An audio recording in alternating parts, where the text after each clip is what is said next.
네, 안녕하세요. 미스터 짱입니다. 오늘은 퍼펙트 코리아에 대한 말씀을 드릴까 해서 이렇게 영상을 찍게 되었는데요. 보셨는지 모르겠는데, 어제 2월 10일 기준으로 퍼펙트 코리아 1차 대회에 대한 공지사항이 올라왔어요. 근데 이번 대회는 작년에 있었던 대회와 다르게 오프라인에서 대회를 치른다고 공지사항이 올라왔습니다. 대회에 대한 내용을 간략하게 말씀드리면, 3월 6일에 다트플렉스, 구디, 이수, 홍대점에서 대회 참가하는 퍼펙트 선수들이 이렇게 각 구장에 나눠져서 예선전을 치르고 한 주 지나서 3월 13일에 본선 64강전부터 다트플렉스 홍대점에 모여서 결승까지 진행하는 걸로 공지사항이 나와 있습니다. 여러분들은 어떠신지 모르겠는데 저는 이 공지사항을 딱 보고서 느낀 게 뭐냐면 64강? 64강이면 64명의 선수들이 모인다는 건데 이게 코로나 방역 수칙 위반은 아닌가? 라고 하는 의문이 먼저 들었거든요. 그래서 제가 어제 관할구청에 한번 문의를 해봤어요.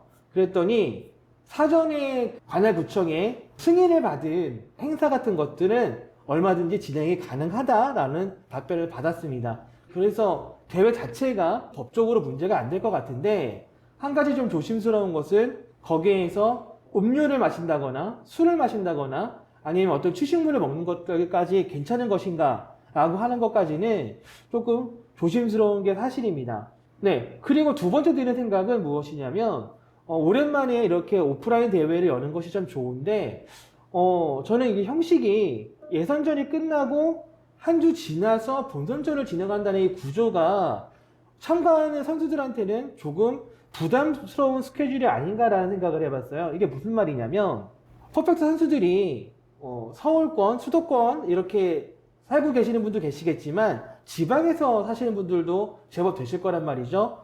제가 2021년도 8차 대회를 기준으로 한번 살펴봤더니 대략 120분 정도의 참가 선수가 있으셨거든요. 그 중에 20분 정도는 좀 지방, 좀 멀리 사시는 분들이더라고요. 그러면 참가 인원의 6분의 1이 지방에서 멀리 사시는 분들이라는 건데 그분들이 만약에 본선 진출을 했을 경우에 2주 연속 서울로 방문하는 것이 그렇게 쉽겠는가라고 하는 생각이 듭니다. 한 가지 좀 의문스러운 것은 이미 퍼펙트 코리아에는 온라인으로 16강까지 진행할 수 있는 시스템이 구축이 되어 있거든요. 그렇다고 한다 그러면 예선전이 끝난 이후에 64강 진출자를 선별을 하는 시간을 갖고 32강이나 16강까지 진행을 한다고 한다 그러면 번거롭게 2주 연속 서울에 방문해야 되는 번거로움을 많이 줄일 수 있을 것 같은데 왜 굳이 64강전부터 한 주 지난 후에 홍대점에서 진행을 해야 하는지 이 부분에 대해서는 조금 의아한 부분이 있습니다. 관계자분들 입장에서 이미 오프라인 대회라고 공지를 발표를 했는데 본선전 64강, 32강을 온라인으로 진행하는 게 좀 부담스럽다고 생각하실 수도 있잖아요. 그렇다면 이렇게 보면 어떨까요? 대회에 대한 모든 조건은 모든 플레이어한테 다 동일한 조건이잖아요. 그래서 구디, 이수, 홍대점 이 각각의 지점에서 본선 8강 진출자가 몇 명이 선발이 된다라는 것을 미리 사전에 공지를 하는 거예요. 예를 들어서 구디에서 3명, 이수에서 2명, 홍대에서 3명, 아니면 구디 2명, 이수 2명, 홍대에서 4명을 예선전이 끝나신 분들을 모아놓고 그 자리에서 싱글 엘리미네이션을 진행을 해서 그 자리에서 본선 8강 진출자까지 다 결정을 해버리는 거죠. 자, 이 사항을 플레이어들한테 한번 물어보시면 좋을 것 같아요. 너가 지금 퍼펙트 대회를 참가를 해야 돼. 그런데 이번 한 주는 예선전만 하고 그냥 내려가. 그리고 다음 주에 다시 올라와서 64강전을 해. 이게 좋겠니? 아니면 지금 오늘 올라와서 예선 통과를 한 다음에 대진표 이렇게 조업하고 하는데 한두 시간 걸리긴 하겠지만 올라온 김에 오늘 8강이나 16강까지 결정을 하고 내려가는 게 좋겠니? 이렇게 플레이어들한테 한번 설문을 조사를 해보는 게 좋을 것 같아요. 그러면 아마 10중 8구 조금 시간이 길어지더라도 그날 8강이나 16강까지 결정을 하는 게 좋겠다고 얘기하지 않을까 저는 이렇게 예상을 해봅니다. 자, 지금까지는 대회의 그 운영 측면에서 약간 좀 아쉬운 부분에 대해서 말씀을 드렸고요. 제가 좀 조심스럽긴 하지만 제 개인적인 의견을 말씀드리면 지금 코로나 시국이 심상치 않은 이때에 오프라인 대회를 하는 것은 조금 시기상조가 아닌가라고 하는 말씀을 좀 조심스럽게 드려봅니다. 제가 걱정하는 이유는 무엇이냐면요. 한 가지 사례를 들어서 말씀을 드려볼게요.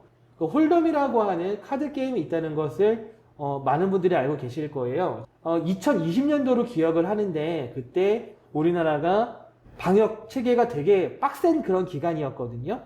그런데 그 홀덤 플레이어분 중에 한 분이 자가격리 기간 동안이었는데 그때 자가격리를 안 하시고 이태원에 있었던 어떤 홀덤 대회에 참가를 하셨다가 그분이 확진이 되시면서 되게 슈퍼 전파자가 됐던 그런 이슈 사항이 있었어요. 그 사건 때문에 지금까지도 홀덤 운영하시는 분들이 되게 피해를 많이 보신 것으로 알고 있거든요. 그리고 그 사건 때문에 홀덤이라고 하는 게임의 그 이미지가 되게 안 좋아지는 그런 계기가 됐어요. 그래서 얼마 전까지 나온 그런 방역 수칙에 보면 그 업적을 보면 홀덤 펍이라고 하는 카테고리가 따로 있을 정도로 그만큼 인식이 안 좋아졌고 방역 당국에서도 되게 타이트하게 약간 조이는 듯한 그런 인상이 있었거든요. 그런데 만약에 그런 일이 있으면 안 되겠지만 본선전을 치르기 위해서 64명의 선수들이 모이고 그리고 진행 요원까지 합친다고 한다 그러면 70, 80명의 사람들이 모일 텐데 각 지역에서 그런 80명이라는 사람들이 모였다가 그 중에 누군가가 확진 판명이 났다면 그리고 80명의 사람들이 각자의 지역을 돌아갔다면 그리고 그것이 다시 슈퍼 전파자로 판명이 된다면 이것은 되게 큰 이슈 사항이 될 수도 있다고 생각을 하거든요. 그래서 다트라고 하는 이 종목이 홀덤이라는 종목처럼 사회적 지탄을 받는 일이 발생할 수도 있다라고 저는 생각을 해요.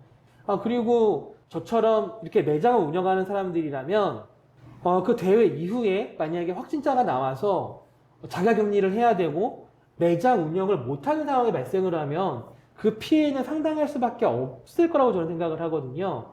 그래서 저 개인적으로는 만약에 이 상태 그대로 대회가 진행이 된다면 저는 참가가 좀 꺼려질 것 같고요. 제 주변에 있는 퍼펙트 선수들과 대화를 해봤을 때도 참가를 많이 꺼려하는 그런 반응을 접하고 있는 상태입니다. 그래서 피닉스 쪽에서 공지사항이 나왔긴 하지만 이런 위험사항임을 지금 하루에 코로나 확진자가 4만 명이 넘고 있는 이 타이밍에 그런 위험 부담을 안고 오프라인 대회를 꼭 해야 하겠는가? 이 부분에 대해서 다시 한번 재고를 해주시면 어떨까라는 말씀을 조심스럽게 드려봅니다. 네, 오늘 준비한 영상은 여기까지고요. 지금까지 미스터 짱이었습니다. 감사합니다. 안녕.